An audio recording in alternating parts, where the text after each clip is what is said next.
جون 2025 کے وسط میں اسرائیل نے دنیا کو اس وقت حیران کر دیا جب اسے ایران پر ایک غیر متوقع اور بڑے پیمانے پر فوجی حملہ کر دیا۔ 200 سے زائد لڑاکا طیاروں کے ساتھ سینکڑوں ڈرونز اور مربوط سائبر حملے بھی شامل تھے، جن کا ہدف ایران کی اہم تنصیبات تھے۔ ان حملوں میں پاسداران انقلاب کی چھاؤنیاں، میزائل ذخیرہ گاہیں، فوجی کمان مراکز، بجلی گھر، ٹرانسپورٹ کے مراکز، سڑکیں، پل اور مواصلاتی نیٹ ورک جیسا سول انفراسٹرکچر بھی شامل تھا۔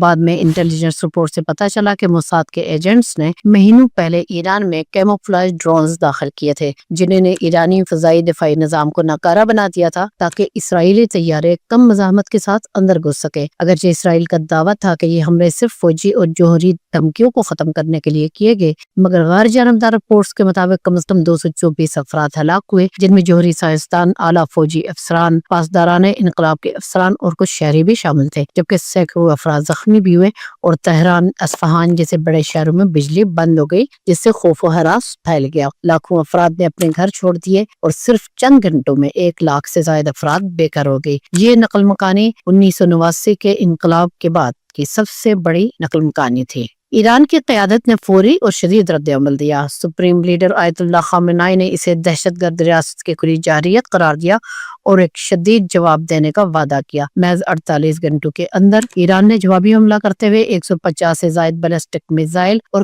کم از کم 100 مسلح ڈرونز اسرائیل کے فوجی اڈوں، فضائی دفاعی تنصیبات اور میزائل گوداموں پر داغے۔ کچھ میزائل بحیرہ روم کے اوپر خراب ہو گئے یا حد سے آگے نکل گئے، لیکن ایک میزائل نے بحری شعبہ میں سروکا میڈیکل سینٹر کو نشانہ بنایا، جس سے سرجری وارڈز کو نقصان پہنچا، اسپتال کو خالی کرانا پڑا، ارد گرد گھروں کی کھڑکیاں ٹوٹ گئی اور 80 سے زائد افراد، جن میں میڈیکل عملہ بھی شامل تھا، زخمی ہو گئے۔ اسرائیل کے دور دراز علاقوں میں بھی خطرے کے سائرن بجتے ہی پناہ گاہیں بھر گئی۔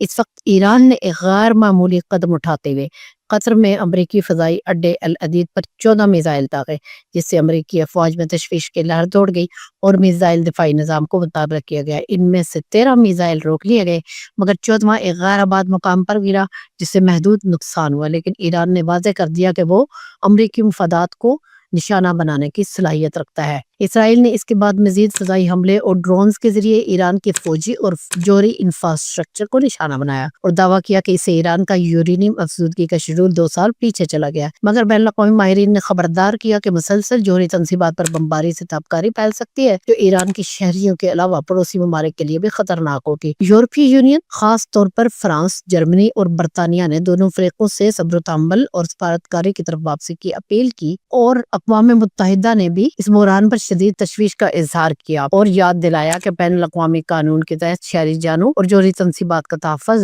لازمی ہے۔ سلامتی کونسل کے ہنگامی اجلاس بلائے گئے، اگرچہ کسی قرارداد پر اتفاق نہیں ہو سکا۔ اقوام متحدہ کے سیکرٹری جنرل نے فریقین سے فوری جنگ بندی اور انسانی حقوق کی پاسداری کی درخواست کی۔ ساتھ ہی بین الاقوامی ایٹمی توانائی ایجنسی نے خبردار کیا کہ اس سے تابکار مادے کے اخراج کا اندیشہ ہے، جو نہ صرف ایران بلکہ پورے خطے کے لیے تباہ کن ہو سکتا ہے۔ اقوام متحدہ کے اداروں نے ایران اور اسرائیل دونوں کو غیر جانبدار معائنہ کاروں کو رسائی دینے پر زور دیا تاکہ ممکنہ انسانی المیہ سے بچا جا سکے۔ اسی دوران امریکی صدر ڈونلڈ ٹرمپ نے اسرائیلی حملوں کو سمارٹ اور ضروری قرار دیا اور ایران کو مزید جارحیت کی صورت میں سخت نتائج کی دھمکی بھی دی اور اسرائیل کے لیے فوجی امداد کا وعدہ کیا۔ امریکی صدر نے تھاڈ اور پیٹریاٹ میزائل دفاعی نظام اسرائیل بھیجنے کی منظوری دے دی اور B-2 بمبار طیاروں سے زیر زمین گہرائی میں مار کرنے والے بم بھیجے۔ تاہم واشنگٹن میں امریکی حکام تقسیم تھے، کچھ چاہتے تھے کہ امریکہ ایران کی جوہری تنصیبات پر حملہ کرے اگر ایران نہ رکا، جبکہ دوسروں کو خدشہ تھا کہ ایسا کرنے سے پورے مشرق وسطیٰ میں جنگ بھڑک سکتی ہے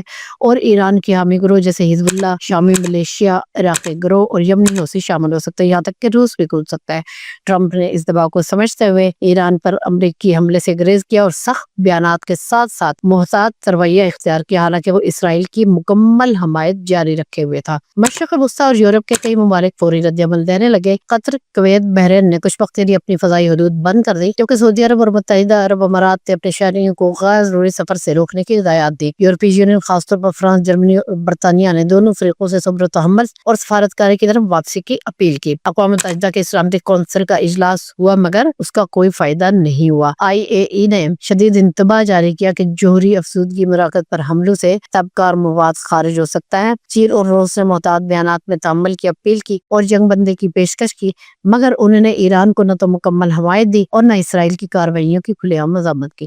جون کے باقی دنوں میں فضائی حملوں اور میزائل حملوں کی شدت میں اضافہ ہوتا رہا۔ اسرائیل نے ایران کے کمان مراکز، سڑکوں، جوہری مفاد کے ذخائر اور پاسداران انقلاب کے رابطہ مراکز کو نشانہ بنایا، جبکہ ایران نے اسرائیلی فوجی مراکز اور رہائشی علاقوں پر مزید میزائل داغے، سکولوں اور پانی اور بجلی کے نظام کو نقصان پہنچایا۔ اسرائیلی فوج نے اپنے دفاعی نظام پر حملے اور تباہ شدہ ایرانی ڈرونز کی ویڈیو جاری کی، جبکہ ایران نے اسرائیلی لانچرز کی تباہی کی ویڈیو سرکاری ٹی وی پر دکھائی۔ دونوں طرف پروپیگنڈا کا زور بڑھا، شہری آبادی متاثر ہوئی، اسپتال بھر گئے، ایمبولینس تباہ شدہ سڑکوں سے مریضوں کو منتقل کرنے میں مشکلات کا شکار ہوئی اور آکسیجن کی شدید قلت ہو گئی۔ اسرائیلی شہریوں نے پناہ گاہیں کھودنی شروع کی، جبکہ ایرانی شہری قافلوں کی صورت میں آذربائیجان اور عراق کی سرحدوں کی طرف روانہ ہو گئے۔ ایندھن اور پانی کے ٹینکر ہائی ویز پر قطاروں میں کھڑے ہو گئے، جس سے قلت اور بدامنی کے خطرات بڑھے۔ اسی دوران قطر نے خاموشی سے سفارتی کوششیں تیز کر دی۔ قطری نمائندوں نے ایران، اسرائیل اور یورپی ثالثوں سے علیحدہ علیحدہ ملاقاتیں کی۔ یورپی سفارتکاروں نے تہران سے جوہری افزودگی 60% سے اوپر نہ لے جانے کے بدلے ایران پر پابندیوں میں نرمی کی تجویز دی۔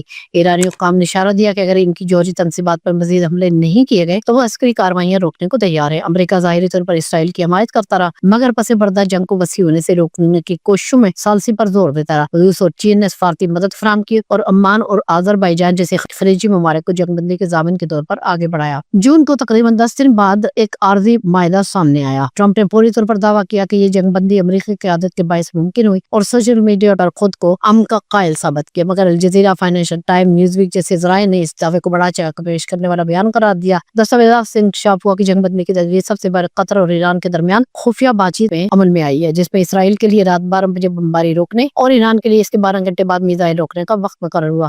ایران نے وعدہ کیا کہ اگر اسرائیل نے دوبارہ حملہ نہ کیا تو وہ جنگ بندی کا احترام کرے گا۔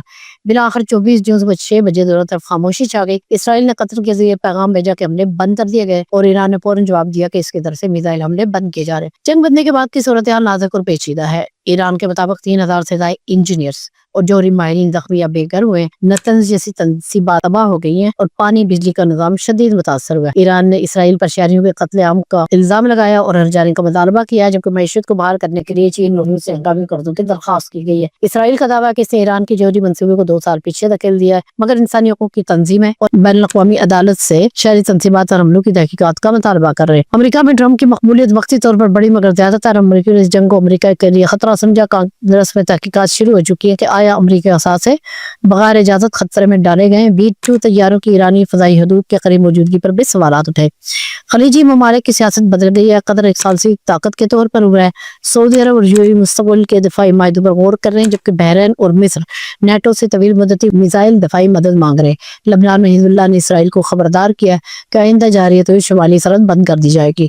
یمن میں حوثی باغیوں نے میزائل کے ملبے کی تصاویر جاری کی ہے، جن کا تعلق ایران سے جوڑا جا رہا ہے، اگرچہ اس پر اختلاف ہے، مگر یہ عرب دنیا میں بڑھتے ہوئے تناؤ کی نشانی ہے۔ 24 جون کو امریکی صدر ڈونلڈ ٹرمپ نے ایک ٹویٹ کے ذریعے دونوں ملکوں کے درمیان جنگ بندی کا پیغام دیا ہے اور اس کے لیے وقت طے کیا گیا ہے۔ قائم کچھ ایسے لوگوں کا ہے دنیا میں وقار، دنیا کچھ ایسے لوگوں پہ کرتی ہے اعتبار، چوروں کو جو دکھائیں مقام نقب زنی اور مالک مکان سے کہہ دیں کہ ہوشیار۔